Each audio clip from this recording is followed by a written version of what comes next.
की असा काही रिपोर्ट.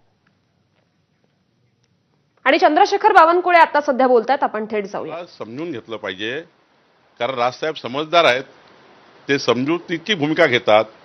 खरं तर एखादा विषय जो एज्युकेशन पॉलिसीमध्ये आला असेल, नॅशनल एज्युकेशन पॉलिसीमध्ये आला असेल की हिंदी ही त्या ठिकाणी हिंदीचाही त्या ठिकाणी समावेश असला पाहिजे आपल्या शिकण्यामध्ये, बोलण्यामध्ये, तर एका भाषेचा समावेश झाला तर काय बिघडलं. मराठी तर आपली सर्वांची भाषाच आहे, ती टॉप नंबरला असलीच पाहिजे, त्याकरता कॉम्प्रोमाइज नाही आहे.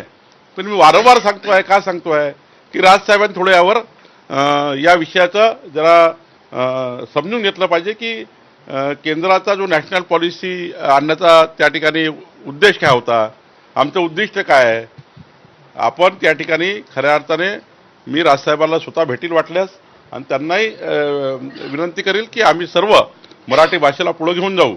पण या ठिकाणी नॅशनल पॉलिसी सुद्धा आपल्याला लागू करावी लागेल, ती सुद्धा पुढे न्यावी लागेल. ग्रामीण भागामध्ये पाण्याचा खूप भीषण प्रश्न आहे. ग्रामीण भागामध्ये पाण्याचा खूप भीषण प्रश्न आहे. यवतमाळ जिल्ह्यामध्ये जे पारधी पाडे आहे त्याच्यावर महिलांचं ज्या प्रकारे मृत्यू झाला, आता तिथं लग्न व्हायला देखील नकार देत आहे, अशा प्रकारचे प्रकार पुढे येत आहे. महाराष्ट्राच्या बऱ्याच भागात, मेळघाटातही ही समस्या आहे, गडचिरोलीच्या काही भागात आहे, भंडाऱ्यात आहे. सर, विरोधक म्हणतात की पाणी टंचाईवर सरकार गंभीर नाही. पाड्या धनगरवाड्यामध्ये मोठ्या प्रमाणावर, पारधी वाड्यामध्ये पिण्याच्या पाण्याच्या नळयोजना अजून झाल्या नाही आहे. माननीय प्रधानमंत्री नरेंद्र मोदीजींनी मग अमृत योजनेमध्ये असेल अनेक योजना या ठिकाणी आणल्या, आणि त्या योजनेच्या माध्यमातून मोठ्या प्रमाणावर सरकारच्या माध्यमातून पैसाही उपलब्ध झाला. आता खरं तर 20 लोकांचे पाळे आहेत, 30 लोकांचे पाळे आहेत, 30 घरांचे पाळे आहे, मोठ्या प्रमाणावर आहे.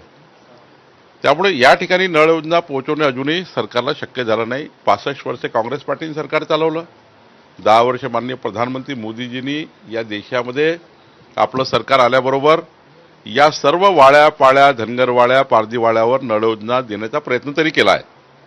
आणि आज त्या नळ योजना पूर्ण बनणे, पूर्ण तयार होणे, कारण एखाद्या आदिवासी वाड्यामध्ये एखादी नळ योजना करायची असेल त्याचे खूप त्या ठिकाणी ती योजना तांत्रिकदृष्ट्या पूर्ण करावी लागतं.